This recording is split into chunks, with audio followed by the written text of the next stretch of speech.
Mehdi Tabakhi is my guest. So, Mehdi, before we took the break, you're in this church. This Canadian pastor, he's a guest pastor, is praying for you, saying you're going to go to an Arab country.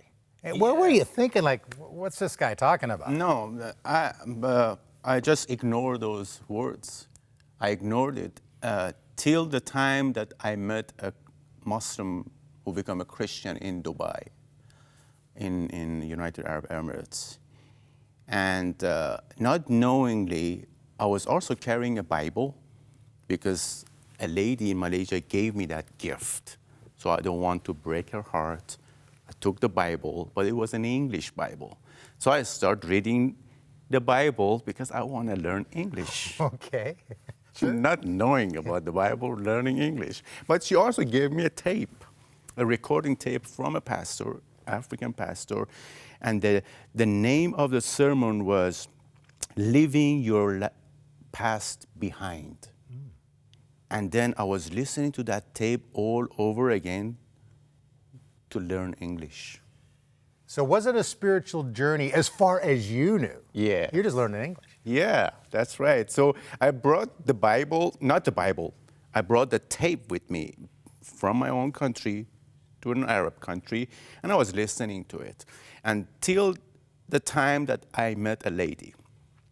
I became friends, and then eventually we got married. She was from Philippines and Catholic background, yeah. Catholic background, and my family were against this marriage because this is the first time happening in our family history that someone's getting married with non-Muslim. And then during this course of time, they were against it because they thought that Lucille, my wife, made me a Christian, but it was vice versa. She was, we'd say, nominal Christian? Nominal Catholic. Didn't really believe, Yeah, doesn't have any. I mean, many of our Catholic friends have a strong faith, but she was nominal. Yeah, she was nominal, not going to the church and stuff. But we met a couple, Mark and Malu, and Mark was a Muslim background, atheist, and then become Christian. And then Malu also was Catholic and become Christian, And then both of them actually invited us to their house and then serving us food and stuff. And then when I came to know that Mark is a Christian and he used to be a Muslim, then I become furious, angry that why he became Christian. So I have to go and study Islam and, research and ask the mullahs and imam. And during that time, I was also in a Shia Muslim. In a certain time, you go to a mosque and then they call it Ashura, and then you go there and then to lead some people. Yeah, you're bringing them to the mosque, yeah. Yeah, so I was in the mosque leading 50, 60 people, and they are beating themselves for a dead imam, Wow. And so you eventually, though, after studying and maybe comparing the Bible to the Quran, you came to some conclusions that would change your life. Yeah, that's right. So they gave me a Jesus movie based on Book of Luke. I watched the movie over and over again, and every time I watched, I cry. And then I started reading the Bible because my intention was to bring Mark back to Islam. It took me 3 months.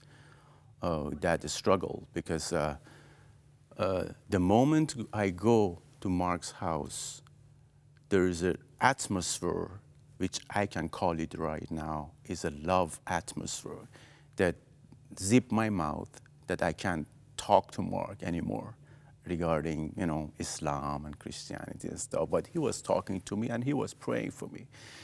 And then long story short, he brought his pastor to our house, and then I said to the pastor, I'm confused, I can't reject Islam, I can't reject Christianity, I can't deny Christianity as well. So I will accept both religion because they talk about God and stuff. And he said, no, it should be one, because there is contradiction, between these two.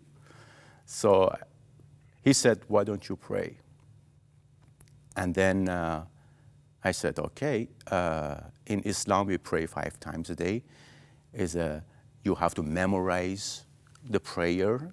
You know, you can talk to God in your own language. It's an Arabic prayer. Every Muslim knows that they have to memorize that Arabic prayer. And then I close my prayer.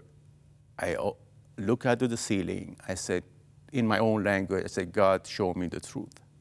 Show me the truth. I decided not to pray after 2 days, but I came back again. I came back to my Muslim prayer. I finished my prayer. My wife just going to bed, you know, with her own prayer and stuff. So 2 different perspective in the house, living there. And then I prayed the same prayer. I said, God, show me the truth. I want to know the truth. Which one is the truth? I said, God, I'm reading the Bible. I can't deny this is the love of God in it. And I can't deny my Islamic faith as well. I grew up in that. You were torn. Yeah, I grew up in that. And then I have to deal with the rejection, the fear of rejection. The fear of rejection from the family, from the government, losing friends and stuff, to follow one man who worth everything in the world. I have to deal with that battle. I said, God, show me the truth. And then I went to sleep, and then I had a dream. And when I woke up from that dream, I felt the presence of the Lord behind me, pushing me forward, saying, Mehdi, go forward and do not look back. And you have not turned back since. I have not turned back. You're pastoring now. Yes. You're leading people to Jesus. That's right. Well, thank you so much for sharing your story.